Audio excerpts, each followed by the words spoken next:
মহিলাসকলৰ দ্বাৰা গঠিত ব্ৰহ্মপুত্ৰ আঞ্চলিক আৰ্থ সামাজিক ও সাংস্কৃতিক মঞ্চৰ উদ্যোগত শীত মেলাৰ আয়োজন। শীতৰ আগমনৰ লগে লগে ভিন্ন স্থানত আয়োজিত মেলাৰ সমান্তৰালভাৱে বিগত কেইবেলিৰ দৰে এইবেলিও দক্ষিণ কামৰূপৰ মাজিৰগাঁও পলাবাৰী পুলৰমুখ সমন্বয়স্থলীত মহিলাসকলৰ দ্বাৰা আয়োজিত ব্ৰহ্মপুত্ৰ আঞ্চলিক আৰ্থ সামাজিক ও সাংস্কৃতিক মঞ্চৰ উদ্যোগত তৃতীয় বাৰ্ষিক শীত মেলাৰ আয়োজন কৰা হৈছে। ব্ৰহ্মপুত্ৰৰ নান্দনিক পৰিৱেশৰ মাজত অহা 25 ডিচেম্বৰৰ পৰা 29 ডিচেম্বৰলৈ চলিব উক্ত শীতমেলা। উক্ত শীতমেলাৰ আজি বৃহস্পতিবাৰে লাইখুটা স্থাপন কৰা হয়। উক্ত শীতমেলাত চিত্ৰাংকন প্ৰতিযোগিতা, ফেশ্বন প্ৰতিযোগিতা, নাগাৰা নাম, বিহু নৃত্য, ৰাভা সংগীত, জ্যোতি সংগীত, ভূপেন্দ্ৰ সংগীত, লগতে কইনা প্ৰতিযোগিতা, ফেশ্বন শ্ব' আদি প্ৰতিযোগিতা আয়োজন কৰা হৈছে বুলি উদ্যোক্তাসকলে জানিবলৈ দিয়ে। প্ৰতিযোগিতাসমূহত অংশগ্ৰহণৰ বাবে যোগাযোগ কৰিব পাৰে। যোগাযোগ নম্বৰ 8447486550 অথবা 939521125560। উক্ত শীতমেলাৰ প্ৰতিদিনৰ কাৰ্যসূচীত ৰাইজৰ উপস্থিতি কামনা কৰিছে। আমাৰ এতিয়া প্ৰস্তুতি খুব ধুমধামেৰে আমাৰ প্ৰস্তুতি আৰম্ভ হৈছে। যোৱা বিগত দুটা বৰ্ষত আমি খুব ভালকৈ আমি সফলতা পাইছোঁ আৰু ৰাইজৰ যথেষ্ট সঁহাৰি পাইছিলোঁ আৰু সেই ৰাইজৰ সঁহাৰিখিনি লৈ পেলাই এইবাৰৰ প্ৰস্তুতি আকৌ তৃতীয় বৰ্ষৰ প্ৰস্তুতি আমাৰ আৰম্ভ হৈছে। খুব ভালকৈ হৈছে, সকলোৰে আমি ছাপোৰ্ট পাইছোঁ আৰু অহা ডিচেম্বৰ মাহৰ 25 তাৰিখৰ পৰা 29 তাৰিখলৈ আমি 5 দিনীয়া কাৰ্যসূচীৰে আৰম্ভ কৰিব ওলাইছোঁ আৰু ইয়াতে আমাৰ যথেষ্টখিনি আমাৰ প্ৰতিযোগিতামূলক অনুষ্ঠান থাকিব, সাংস্কৃতিক অনুষ্ঠান থাকিব, লগতে বিভিন্ন বাণিজ্যিক সৰুকৈ হ'লেও ক্ষুদ্ৰ প্ৰচেষ্টা এটা থাকিব বাণিজ্যিক মেলা এখনৰ। গতিকে সেইখিনি প্ৰচেষ্টা আমি আৰম্ভ কৰিছোঁ আৰু এইবিলাক হৈ আছে।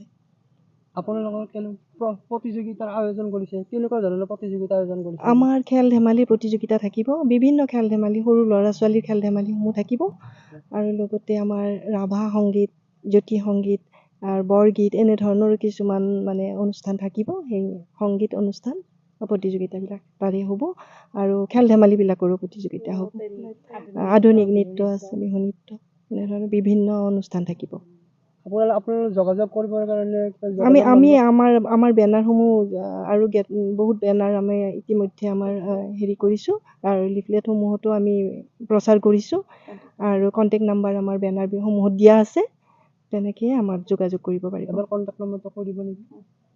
ইচ্ছুক ব্যক্তিসকলে এই নাম্বাৰতো যোগাযোগ কৰিব পাৰিব। নাম্বাৰটো মই কৈ দিছোঁ বাৰু, 8011833534। এই নাম্বাৰ আৰু নাম্বাৰ আছে, আমি দিম, আপোনালোকক দি আছোঁ। এই নাম্বাৰসমূহত যিখিনি প্ৰতিযোগী আছে আৰু ইচ্ছুক ব্যক্তিসকলে বাণিজ্যিক ক্ষেত্ৰতে হওক বা প্ৰতিযোগিতামূলক অনুষ্ঠানসমূহতে হওক আমাৰ লগত যোগাযোগ কৰি অনুষ্ঠানটো সুকলমে পাৰ কৰিব পাৰিব। আমি শীতমেলাৰ প্ৰস্তুতি প্ৰায় 3 মাহ আগৰ পৰাই আমি প্ৰস্তুতি আৰম্ভ কৰিছোঁ আৰু আমি ৰাইজৰ অভূতপূৰ্ব সঁহাৰি পাইছিলোঁ যোৱা 2টা বৰ্ষত। তো তৃতীয় বৰ্ষৰ প্ৰস্তুতি সেই উৎসাহেৰে কৰি আছোঁ আমি আৰু আমি বহুত মানুহৰ আশীৰ্বাদো আছে বুলি আমি ধৰি লৈছোঁ। আমাৰ ওপৰজনৰো আশীৰ্বাদ আমাৰ লগত থাকিব নিশ্চয়। লগতে আমাৰ এই সদস্যসকলৰ সম্পূৰ্ণ সহযোগ, সেইখিনি আমাৰ সাহস ৰাইজৰ ওচৰত ওলাই আহিবলৈ। লগতে আমি এই অনুষ্ঠানৰ মাধ্যমেৰে আমাৰ এই জেগা, যিখিনি আমাৰ জেগা হয় স্থানীয়, আমি ইয়াৰে লোক, আমাৰ জেগাখিনিক মানুহৰ চকুত এটা পেলাবলৈ চেষ্টা কৰিছিলোঁ। টুৰিজিমৰ এনেকুৱা ধৰণৰ চেষ্টা এটা আমি ৰাখি আছোঁ, আগত উদ্দেশ্য এটা ৰাখি আছোঁ। লগতে আমি এই যিখিনি আমাৰ ছেল্ফ হেল্প গ্ৰুপ, এতিয়া এইবাৰ আমাৰ কি হৈছে, চৰচ মেলা বিগত বৰ্ষত আমাৰ চৰচ মেলা আমাৰ মেলাৰ লগত সমান্তৰালকৈ হৈছিলে। এইবাৰ আমাৰ ভাগ্য ভাল যে চৰচ মেলা অলপ আগতীয়াকৈ শেষ হৈ যাব। তো আমি যিখিনি ছেল্ফ হেল্প গ্ৰুপ আমাৰ আছে, গভৰ্ণমেণ্টে ASRLM-ৰ মাধ্যমেৰে বিভিন্ন হেৰিত তেওঁলোকক ট্ৰেইন আপ কৰাই আছে। তো তেওঁলোকে আমাৰ এই সৰু ক্ষেত্ৰখনলৈ ওলাই আহক, তেওঁলোকলৈ আহ্বান জনাইছোঁ। আমাৰ ইয়াতে তেওঁলোকে এটা বাণিজ্যিক চেষ্টা এটা কৰি চাওক, যাতে তেওঁলোকে বিশ্বৰ দৰবাৰত ইয়াৰ পৰা ওলাই যাবলৈ সাহসকণ অন্ততঃ গোটাব পাৰে। কাৰণ ছেল্ফ হেল্প গ্ৰুপৰ নামত ইতিমধ্যে গভৰ্ণমেণ্টে বহুত ফাণ্ডিং কৰি আছে, তেওঁলোকক এনকাৰেজ কৰি আছে কাম কৰিবলৈ। আমি এখন প্ৰাইভেট, আমি কোনো গভৰ্ণমেণ্টৰ অনুদান নোপোৱা এখন ছ'চাইটি, যিখিনিয়ে তেওঁলোকক মাৰ্কেট দিবলৈ চেষ্টা কৰিছোঁ। আৰু এইখন সমাজত আহিলেহে তেওঁলোক অন্য এখন সমাজলৈ যাবলৈ তেওঁলোকে সাহস পাব। গতিকে ছেল্ফ হেল্প গ্ৰুপবিলাকক মই আহ্বান জনাইছোঁ যে তেওঁলোকে আহক, আমাৰ লগত যোগাযোগ কৰক। আমাৰ এই ঠাইত আমাৰ খুব কম এটা সামান্যতম এটা হেৰি দি পেলাই তেওঁলোকে জইন কৰিব পাৰে, কৰি তেওঁলোকৰ ব্যৱসায়িক প্ৰসাৰ ইয়াৰ পৰাই তেওঁলোকে আৰম্ভ কৰিব পাৰে, যাতে অন্য এখন ক্ষেত্ৰলৈ তেওঁলোকে ওলাই যাবলৈ সাহস গোটাব পাৰে। সেইটোৱে তেওঁলোকক আহ্বান জনাইছোঁ। লগতে প্ৰতিযোগী যিবিলাক সাংস্কৃতিক প্ৰতিযোগী তেওঁলোককো আমি আহ্বান জনাইছোঁ। আমাৰ মঞ্চত বিগত 2টা বৰ্ষত বিভিন্ন হৈ গৈছে প্ৰতিযোগিতা, খুব সুন্দৰকৈ হৈছিলে। তো এইবাৰো তেওঁলোকে আহক, আমাৰ মঞ্চত তেওঁলোকে প্ৰতিযোগিতাসমূহ কৰক। কণ কণ ল'ৰা ছোৱালী, ভাইটি ভণ্টি, যুৱক যুৱতী, ফেশ্বন শ্ব'ৰ পৰা কইনা প্ৰতিযোগিতাৰ পৰা আমি আধুনিক নৃত্য, বিহু নৃত্য, বৰগীত, আপোনাৰ এনেকুৱা ধৰণৰ কাৰ্যক্ৰমখিনি ৰাখিছোঁ। গতিকে তেওঁলোককো আমি আহ্বান জনাইছোঁ, তেওঁলোকে আহক, আমাৰ অনুষ্ঠানত যোগদান কৰক আৰু ভৱিষ্যতলৈ সাফল্য দিশত ওলাই যাওক। এইখিনিয়ে ক'ব লগা, আমাৰ অনুষ্ঠানৰ এয়াই প্ৰয়াস। গতিকে এইখিনিয়ে কৈছোঁ। ধন্যবাদ। বিগত আধ্যাত্মিক উৎসৱত আমি দেখিবলৈ পাওঁ তাত জুৱা চলে, সেইবিলাক অনুষ্ঠানত আপোনালোকৰ ইয়াতো? আমাৰ ইয়াতে পইচাৰ তেনেকুৱা জুৱা নচলে, কেতিয়াও চলা নাই। আৰু হাঁহ মুৰ্গী আমাৰ খেলাটো হয়, আৰু সেই খেলাটো আমি আমাৰ ফূৰ্তি হিচাপে যুৱকচামে গ্ৰহণ কৰে, আৰু সেইটো আমিও আমাৰ এণ্টাৰটেইনমেণ্ট বুলিয়ে ধৰি লওঁ। তাক জুৱা বুলি ক'ব নোৱাৰি একচুৱেলি, সেইটো জুৱাত নপৰে, সেইটো এণ্টাৰটেইনমেণ্টত পৰে। আৰু যোৱাবাৰ আমি জিলা ভিত্তিত কেৰম প্ৰতিযোগিতা দিছিলোঁ।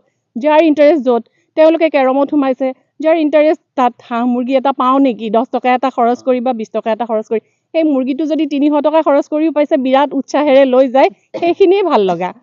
সেইখিনি আমাৰ থাকে, আৰু সেইখিনি নহ'লে ধৰক আমাৰ এণ্টাৰটেইনমেণ্ট কমি যাব ন, তো সেইখিনি আমি ৰাখোঁ। 3য় বাৰ্ষিক শীতমেলাৰ আয়োজন কৰিছে আমাৰ মহিলাখিনিয়ে। চাবলৈ গ'লে এইটো এটা মানে দুঃসাহসিক প্ৰচেষ্টা বুলিয়ে ক'ব লাগিব। এইখিনি আচলতে এটা অটব্য অৰণ্য আছিলে। আমি প্ৰথমবাৰ ভাবিছিলোঁ ইয়াতনো কিনো মেলা পাতিব। তাৰপিছত যেতিয়া গোটেইখিনি চাফ চিকুণ কৰি মানে ধুনীয়া এখন পেণ্ডেল দি গান নাচ এই গোটেইখিনি এটা মানে জাকজমক পৰিৱেশৰ এটা সৃষ্টি কৰিলে, গোটেই অঞ্চলটোৰে এটা চকু পৰিল। আৰু চাবলৈ গ'লে এইখিনি মহিলাখিনি মানে উদ্যমী মহিলাখিনিৰ এটা মানে খুব ধুনীয়া প্ৰচেষ্টা এটা। আৰু এই যোৱা 2 বছৰৰ দৰে এই বছৰো মানে 5 দিনীয়া কাৰ্যসূচীৰে আমাৰ শীতমেলাৰ আয়োজন কৰা হৈছে, আৰু প্ৰতিটো দিনতে মানে সাংস্কৃতিক সন্ধিয়া থাকে।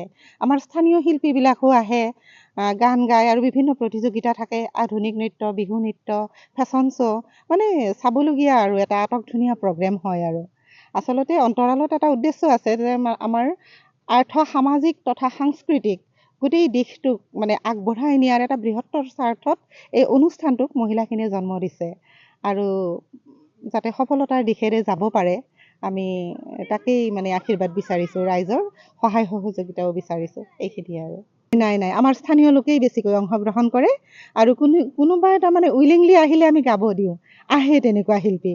আমি বিশেষ পাৰ্টিকুলাৰ কাৰোবাক মাতি তেনেকৈ আমি পইচা দি সাংস্কৃতিক অনুষ্ঠান আমি নাপাতোঁ বা পাতিবলগীয়া হোৱা নাই যোৱা 2 বছৰত। এই বছৰো তেনেকৈ আশা কৰিছোঁ, আৰু বিভিন্ন ব্যক্তিয়ে আমাক ফোনো কৰে। মানে যোৱাবাৰ বাবু আহিছিল, কোনো পইচা নোলোৱাকৈ ধুনীয়াকৈ কেইটামান গান গাই আমাক আপ্লুত কৰি গৈছে, উৎসাহিত কৰি গৈছে। কোনোবাই যদি আহিব বিচাৰে যে গান গাব পাৰিব, নিশ্চয় পাৰিব। আমি মষ্ট ৱেলকাম জনাইছোঁ আৰু তেখেতসকলক। পলাশবাৰীৰ পৰা Jitumoni Sharma report, news any 365। Stay informed, stay ahead. News Any 365.